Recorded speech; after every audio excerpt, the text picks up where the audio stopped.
Hello, everybody, and welcome to Knowledge 11, Lesson 3, Jefferson and Monroe. Well, you remember Thomas Jefferson. He was the third president of the United States. He was also the guy who wrote the Declaration of Independence 25 years before he was elected president. 25 years is a quarter of a century. That's kind of a long time, especially if you're waiting for a bus.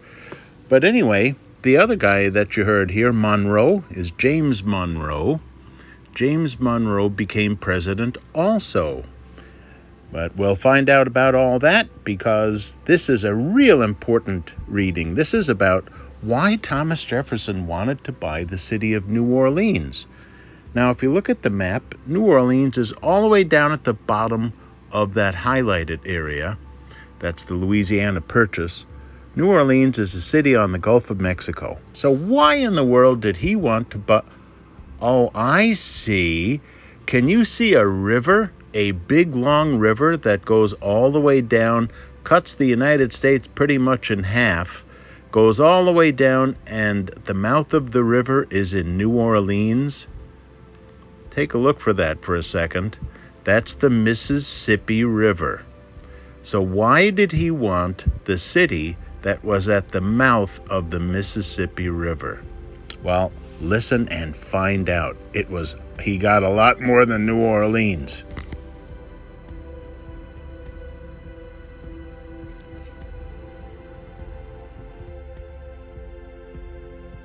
So here you see Monroe and Jefferson talking to each other. Entering his office in Washington, D.C., Thomas Jefferson, the President of the United States, was pleased to find his friend James Monroe. Pleased means happy. To find his friend James Monroe waiting for him. Monroe politely rose to his feet, but President Jefferson said, "Sit down, James. This is not a formal meeting, as you can see." In fact, Thomas Jefferson was dressed in a bathrobe and slippers. As the two men sat down, James Monroe thought to himself, Thomas Jefferson doesn't try to make himself look fancy or important, but he's the smartest, most interesting person I've ever known. I'm lucky to be his friend. And at the same time, President Jefferson was thinking, James Monroe is honest and intelligent, and he's willing to work hard to do a good job. They're describing each other's characteristics. Do you think they would make good leaders for our country?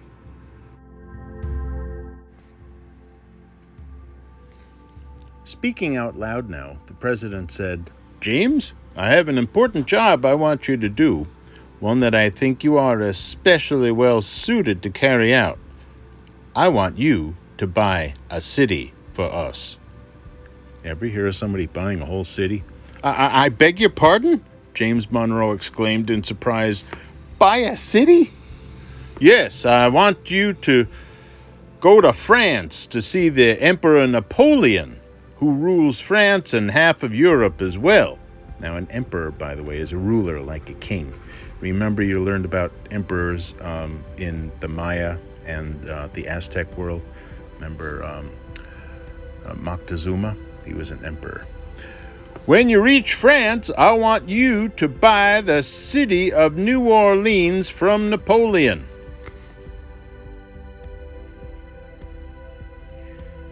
James Monroe knew his geography. He knew that the city of New Orleans sat near the mouth of the Mississippi River. The mouth is where the river empties into the ocean. French settlers had started living in New Orleans a long time before, because they knew that ships and boats could travel up and down the Mississippi River, allowing people to buy and sell things along the length of the great Mississippi River. Now, drag your finger across the screen at how long that river is. Wow! It was easier than walking or using a horse and wagon to take things down the river. So James Monroe knew that France still owned New Orleans, and a whole lot of land west of the Mississippi River, stretching all the way to the Rocky Mountains. See the Rocky Mountains there on the left side of your screen? Jefferson stopped and stared into the flames of the fire by which they sat, because it was a chilly morning.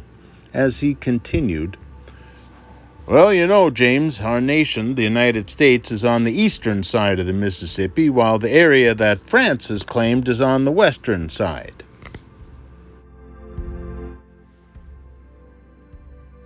More and more Americans are moving near the Mississippi and building towns and cities along that river. Well, what groups of people had been living on both sides of the Mississippi for thousands of years? Native Americans. Jefferson continues, "We must make sure Americans can do business up and down the river if we are going to build up that part of the United States. Right now, France and the United States are friends, and Napoleon lets American ships pass by New Orleans on their way to the ocean up and down the river. But if Napoleon ever grew angry with us..." I understand," said James Monroe. "Napoleon could stop our ships and boats from bringing us the things we need. He could stop our farmers in that part of the country from sending any food they grow to the rest of us back east. He could stop people in the east from shipping farm tools to the farmers. So I understand why New Orleans is important, but why would Napoleon want to sell the city?" Jefferson answered, "Napoleon needs as much money as he can get his hands on, so that he can pay for supplies, uniforms, food, and ships for his soldiers and sailors, because France is fighting a war in Europe.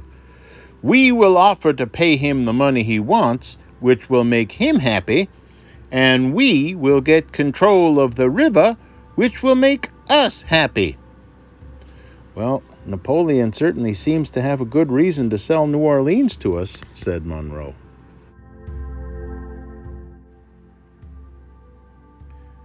Jefferson replied, "He may have a reason, but we must get Napoleon to agree to the sale.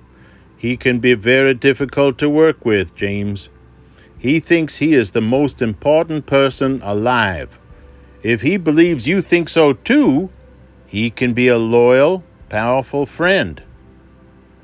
Now, on the other hand, if he thinks you do not see him as important, or do not agree with his ideas, he will have his servants throw you out of his palace and slam the door. James, you are so likable, he'll want to work with you. If you succeed, you will help us to open up the whole western part of our country that is near the Mississippi River. Will you try?" Well, if James Monroe is successful, Americans would be able to settle even farther west.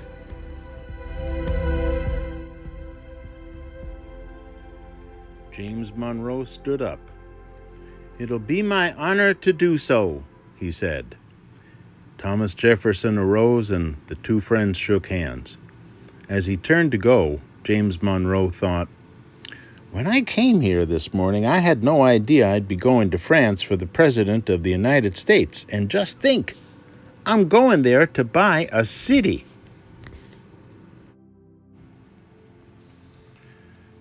Okay, in that reading, you heard me use the word mouth to talk about the mouth of a river. Now, the mouth of the Mississippi, or the mouth of any river, is where it empties into a larger body of water. So the mouth of the Hudson River is down in New York City, because that's where the Hudson empties into the Atlantic. And the mouth of the Mississippi is in the Gulf of Mexico, because that's where the Mississippi River empties. So river has to flow somewhere. All right, now, the next lesson that we hear is going to be all about the Louisiana Purchase. So why do I have Louisiana Purchase all over the place? Because it's important. You're going to see how much bigger the United States became, because when James Monroe went to France, he didn't just get the city of New Orleans. Keep listening.